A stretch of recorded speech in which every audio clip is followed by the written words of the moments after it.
You are a young bride named Eleanor, barely 16 years old, standing in a cold stone chamber in the year 1342.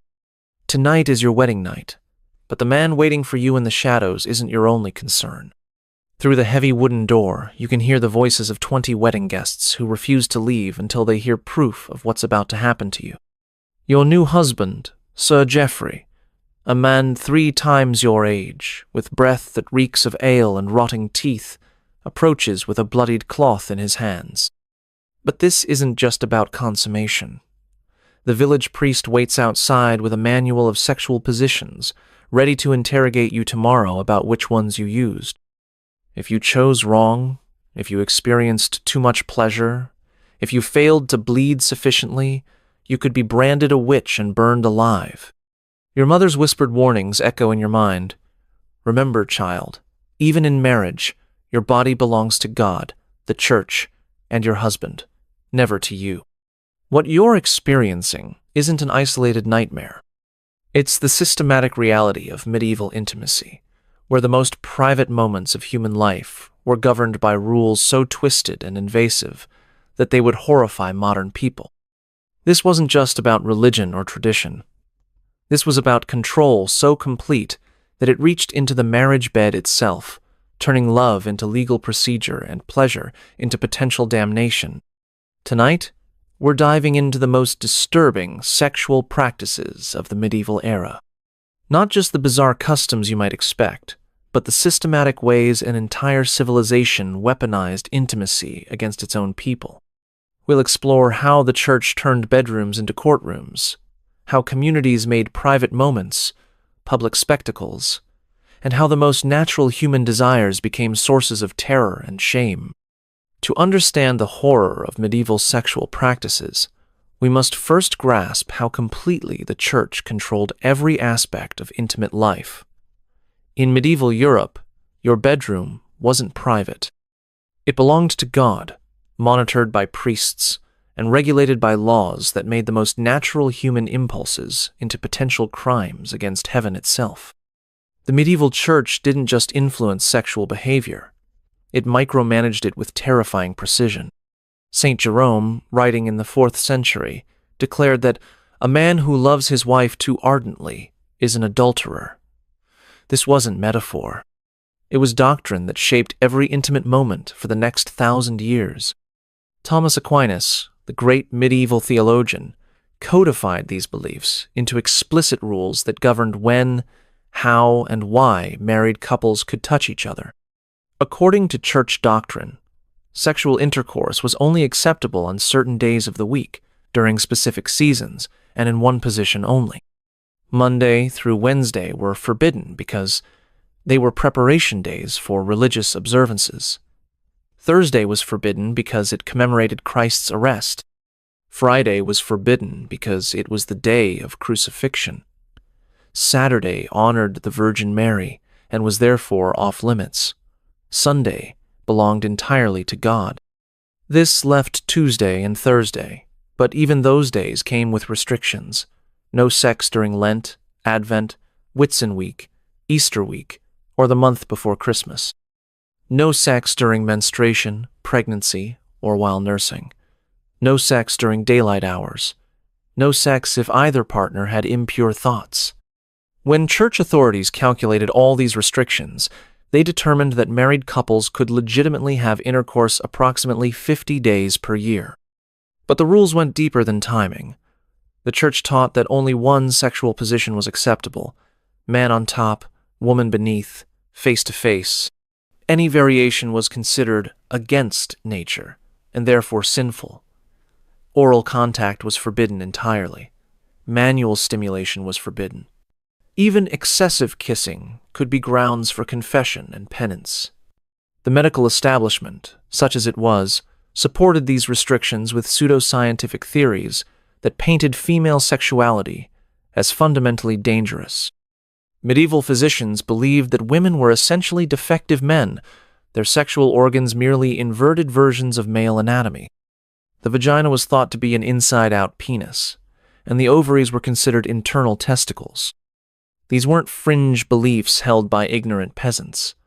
They were official church doctrine taught in universities across Europe and enforced by legal systems that made sexual transgression a matter of life and death. Eleanor, standing in that cold chamber, lived in a world where pleasure itself was suspect and intimacy was always under surveillance.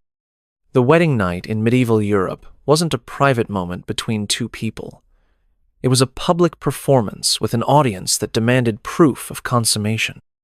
The bedding ceremony began long before Eleanor and Geoffrey were alone. Wedding guests would literally drag the couple to their chamber, undress them while singing crude songs, and then position themselves outside the door to listen for the sounds that would make the marriage legally binding. But here's where medieval intimacy becomes truly disturbing. The community wouldn't leave until they heard Eleanor scream. Her cries of pain were considered legal evidence that her hymen had been broken and the marriage consummated. The bloodied sheets would be displayed to the crowd as proof of her previous virginity and the marriage's legitimacy. If no blood appeared, Eleanor could be returned to her family in disgrace, branded as unchaste, or even killed for fraud. The pressure on young brides was so intense that many resorted to desperate measures. Some would secretly prick their fingers or hide animal blood to fake the evidence their new families demanded. Others would use sharp objects to tear their hymens before the wedding night, ensuring they would bleed when expected. The irony was that medieval medicine's understanding of virginity was completely wrong. They believed the hymen was a solid barrier that completely blocked the vaginal opening, when in fact it's partial, flexible tissue that can be torn by normal physical activity. The church's involvement in medieval bedrooms went far beyond wedding nights. Priests regularly interrogated married couples during confession about their intimate practices. They asked specific questions about sexual positions, frequency of intercourse, and whether either partner had experienced excessive pleasure. These weren't general inquiries about moral well-being. They were detailed investigations into the most private moments of married life. The interrogation manuals used by priests included hundreds of specific sexual practices with corresponding penances. A couple who had intercourse on a forbidden day might be required to fast for weeks. Those who used forbidden positions could face months of public penance. Women who admitted to experiencing pleasure during sex were often suspected of witchcraft, since the church taught that virtuous women should endure rather than enjoy their marital duties. But the church's control extended beyond married couples. Medieval people lived in terror of sexual demons that were believed to prey on humans during their most vulnerable moments.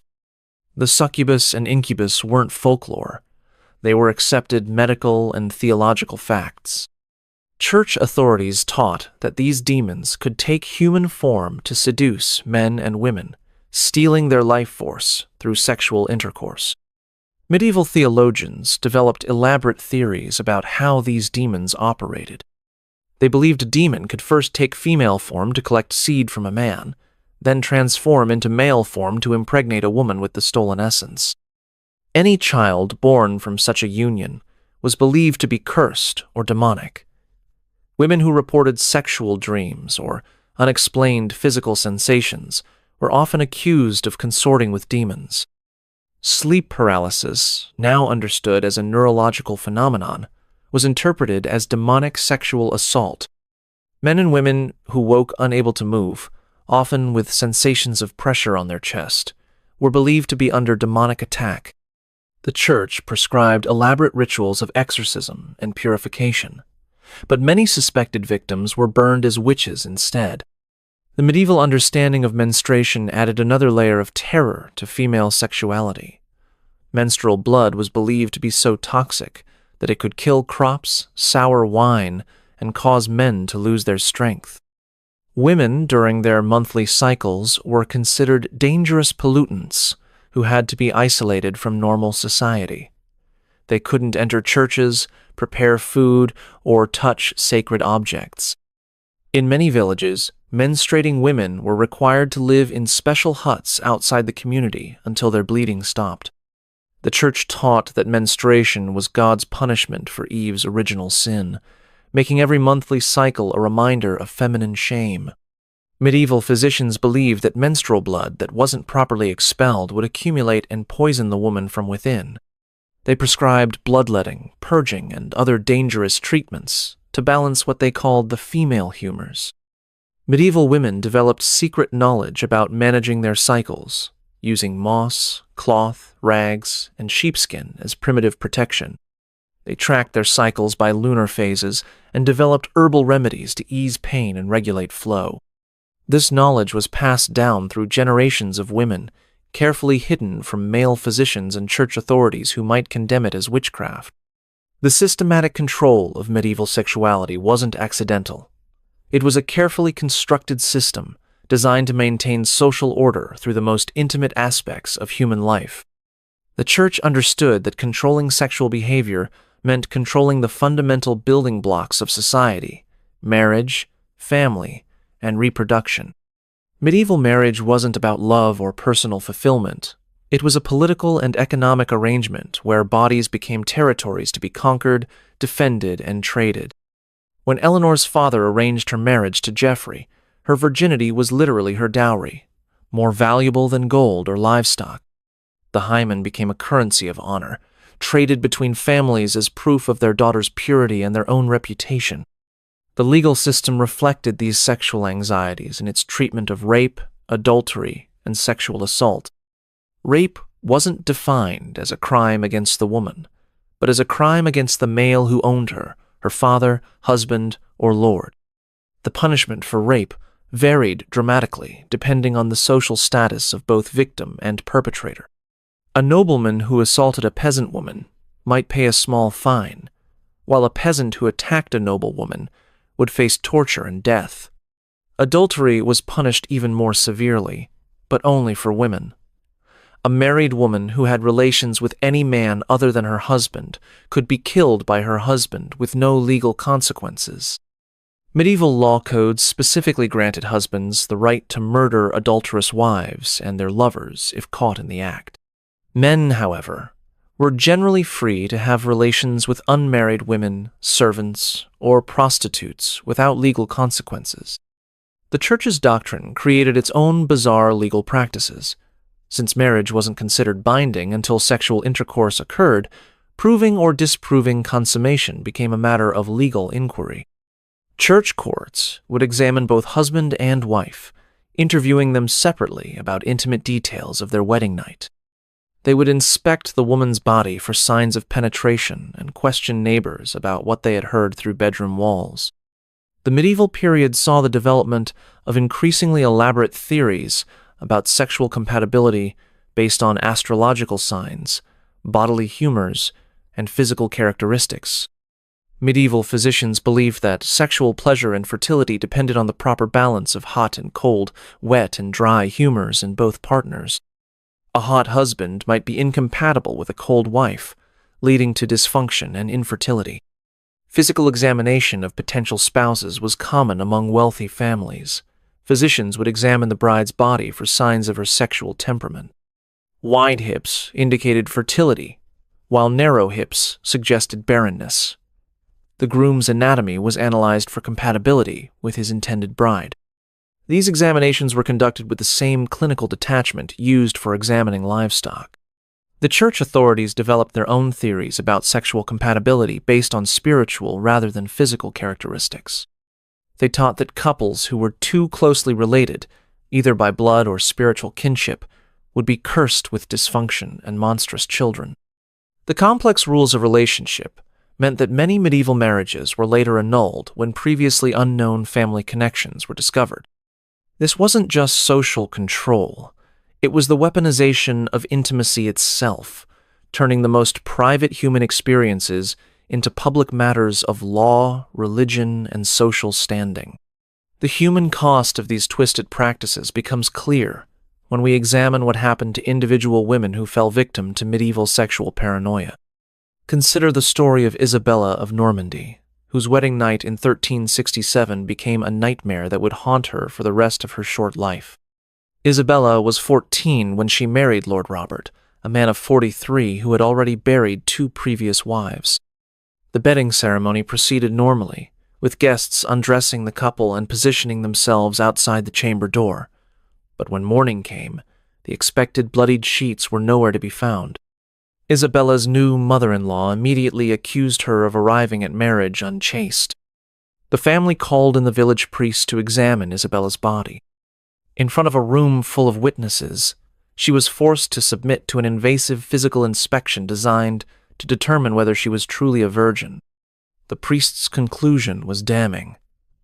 Isabella's hymen was already torn, which in medieval understanding meant she had definitely engaged in sexual relations before marriage. The accusation destroyed Isabella's life. Her own family refused to take her back, claiming she had brought shame upon their name.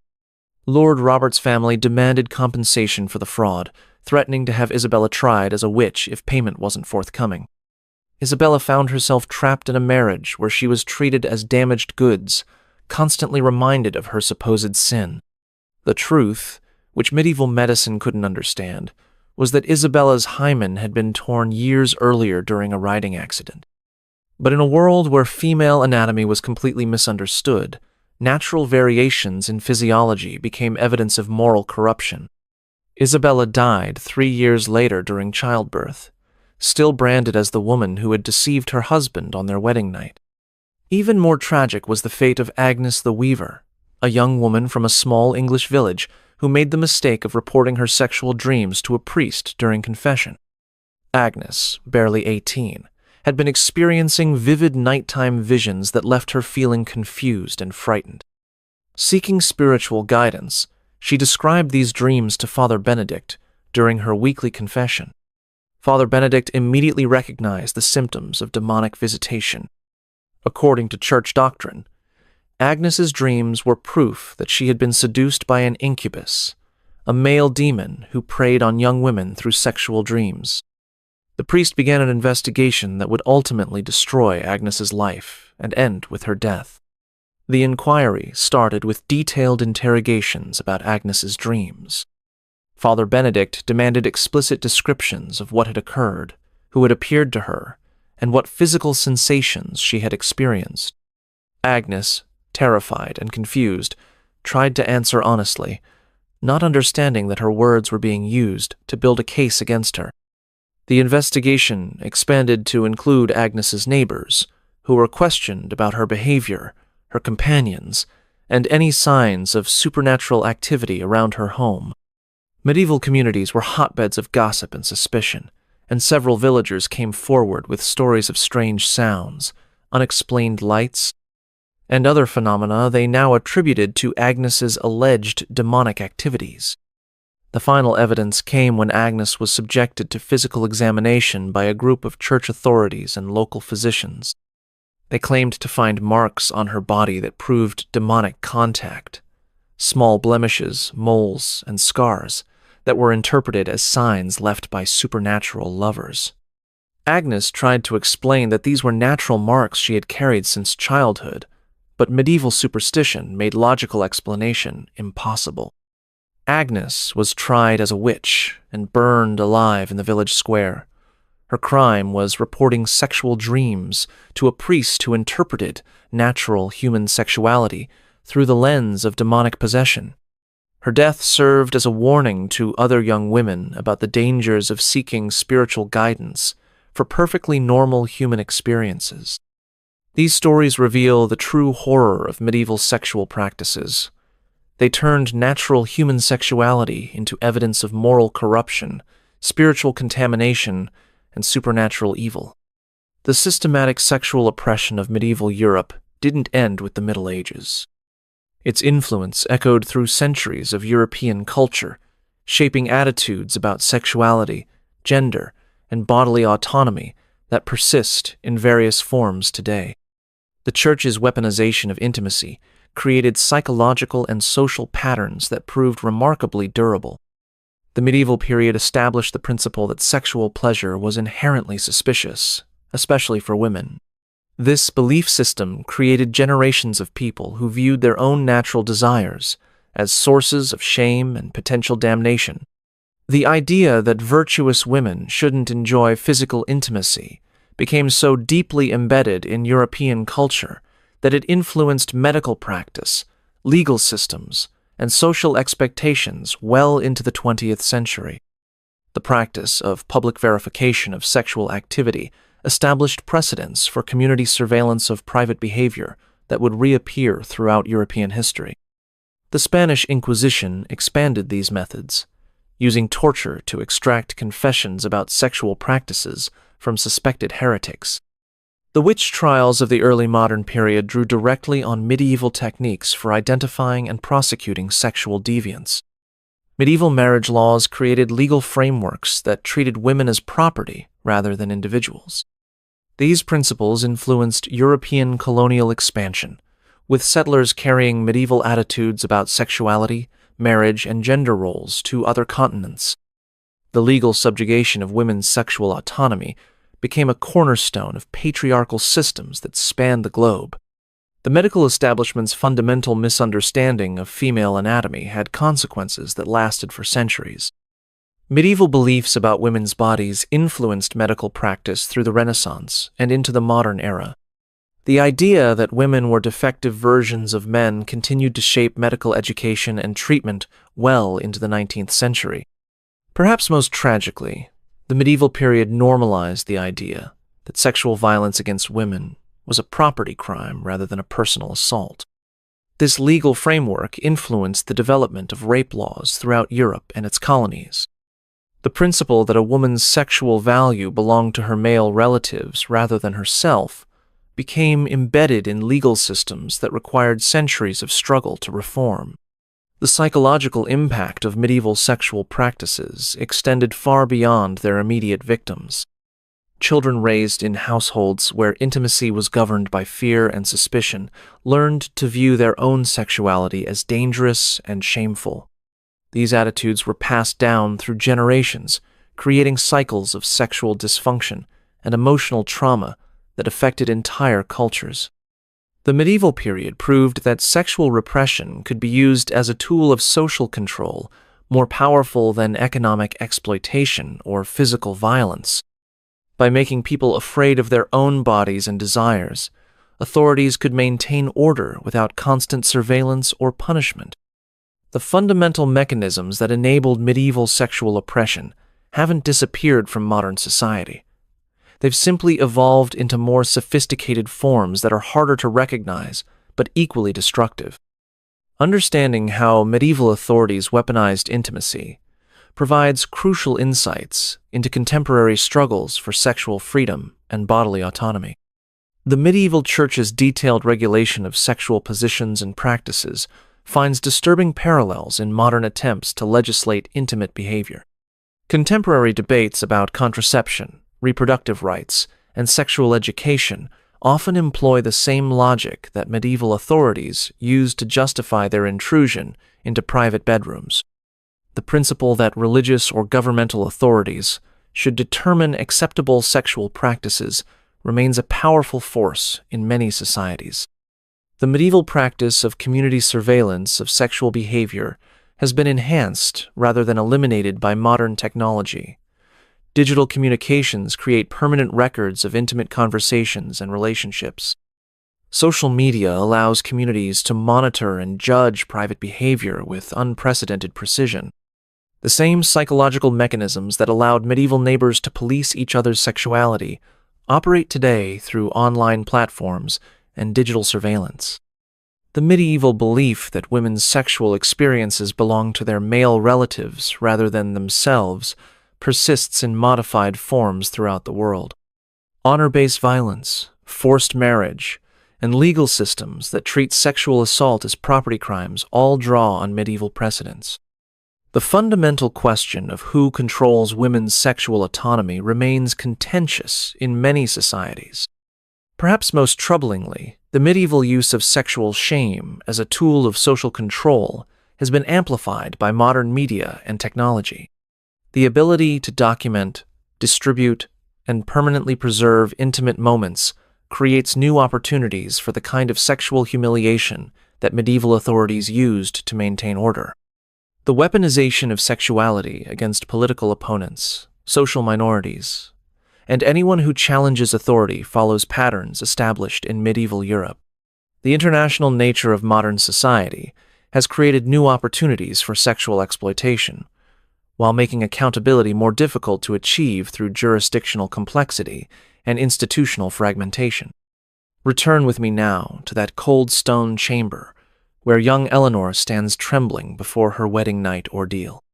In her terror, we see not just one woman's suffering, but the culmination of an entire civilization's systematic assault on human sexuality. Her story represents thousands of women whose most intimate moments were transformed into public spectacles of control and humiliation. The medieval period created sexual practices so disturbing that they challenge our understanding of human cruelty. These weren't the products of ignorance or primitive thinking.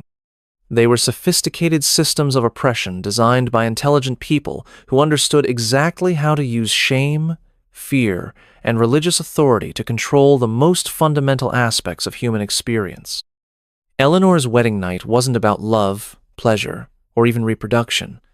It was about power, the power to determine who could touch, whom, when, and how. The power to transform natural human desires into evidence of spiritual corruption. The power to make people afraid of their own bodies and suspicious of their own feelings. The bloodied sheets that Eleanor's community demanded weren't just proof of consummation. They were symbols of a society that had successfully weaponized intimacy itself. In forcing women to display the evidence of their sexual experiences, medieval authorities turned the most private human moments into public declarations of submission. The candles may have been extinguished in Eleanor's chamber centuries ago, but the questions her story raises about sexual autonomy, bodily ownership, and the limits of institutional control remain as urgent today as they were in medieval Europe. Her suffering reminds us that the struggle for sexual freedom isn't a modern invention, but an ancient human aspiration that transcends any particular historical moment. In remembering these forgotten victims of sexual oppression, we honor not just their memory, but our obligation to ensure that intimacy remains a source of joy rather than terror, connection rather than control. If this glimpse into history's hidden darkness has left you wanting to uncover more buried truths, I've prepared another journey into the shadows of the past that you won't want to miss. Click on the video appearing on your screen now to discover another shocking chapter that history tried to erase. And if you found this exploration as compelling as I did, hit that subscribe button so we can continue peeling back the layers of history together. These forgotten voices deserve to be heard, and there are so many more stories waiting to be told.